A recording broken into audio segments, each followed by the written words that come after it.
Have you ever been in a position where you had to revisit a past decision that you made, but when you started reviewing the available information, you couldn't remember why and how you came to that decision? Yeah, that happens to me too. As leaders, we have so much going on, so many decisions to make day in, day out, that at some point, some of the details will escape us. So how can we help guard against losing too many valuable decision-making details? Because there are a few ways to do that. So how can we do that? Well, the first one that I found extremely useful is to leave explanatory notes. So whether it's when I'm creating the budget or collecting metrics or analyzing information, it's just taking a moment to record your thought process.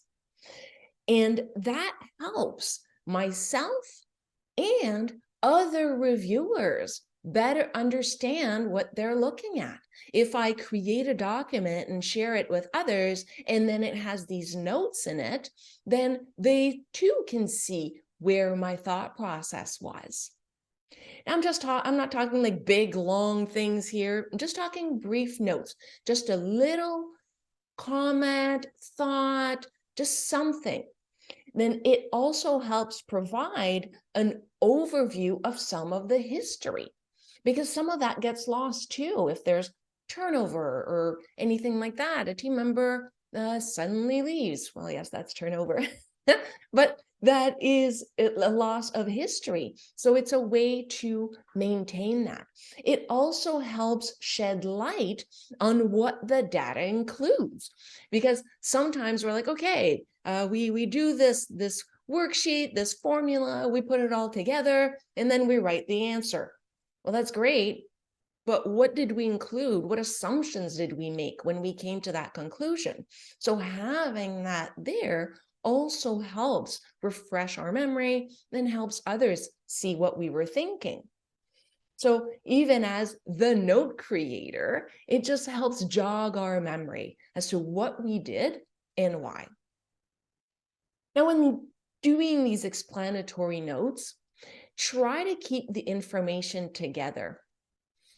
So what do I mean by that? When you're keeping the information together, it's either you could add a note in a cell in a spreadsheet, you could create a tab in a spreadsheet that records the particular thought process or the particulars that the data was based on, the assumptions that you made. You could even use a table of contents with links to various headers within the document. And one of them could be assumptions or showing your work, quote unquote, how you got to that answer. Now, when you are creating headers, do ensure that the headers include clear keywords that can be searched. Because if you keep everything, let's say, in Google Drive, then if you search the keywords, it's most likely to surface. So be sure that you're very clear in the terms that you use when you create these headers.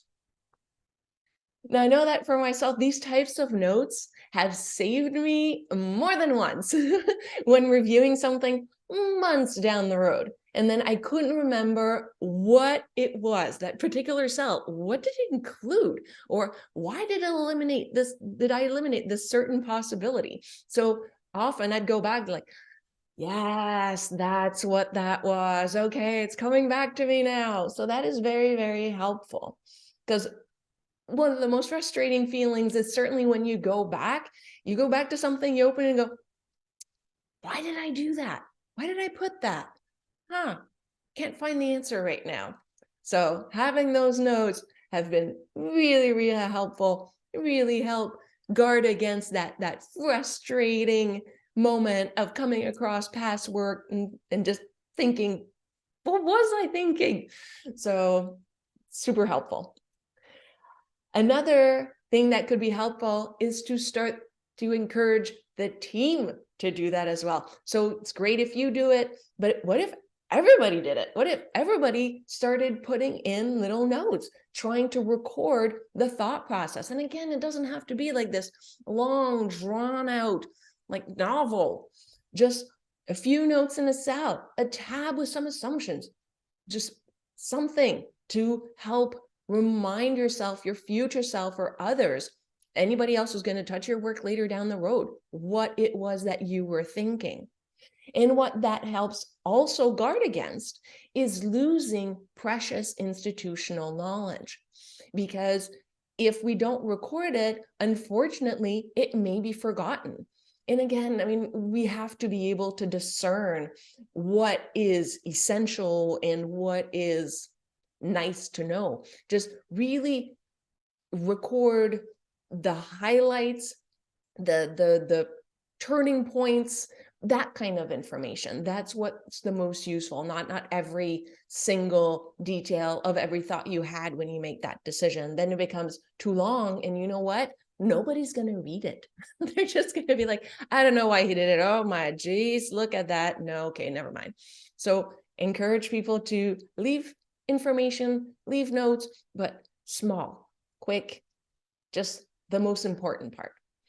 And the more we do it, the better we become at it. The better we become at synthesizing and recognizing what is a true highlight and what is not really important.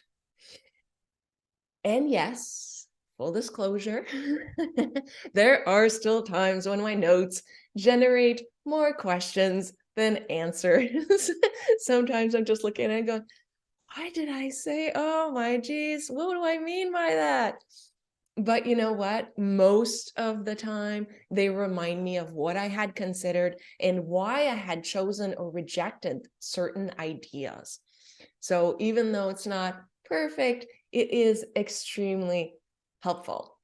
And even during those times when circumstances have changed, it actually seeing the reasons why I hadn't chosen a certain solution, it sometimes is no longer valid, in the sense that the environment was such that at the time that solution was not a good one and it was rejected. But now that things have changed, the solution actually makes sense now and would be even the better one. So having that rationale included in there may help realize, hey, you know, we rejected this in the past, but we rejected it because of this, this, and that. And that's no longer valid. So now let's give it a shot. And so in making these different notes, just try out different ways, figure out what works best for you, for your collaborators. There's no one way of doing it. It's really what makes sense for you and your team and your collaborators. I know that for myself, I have thanked my past self more than once for these types of notes. And I think that if you give it a shot, you will end up thanking your past self too.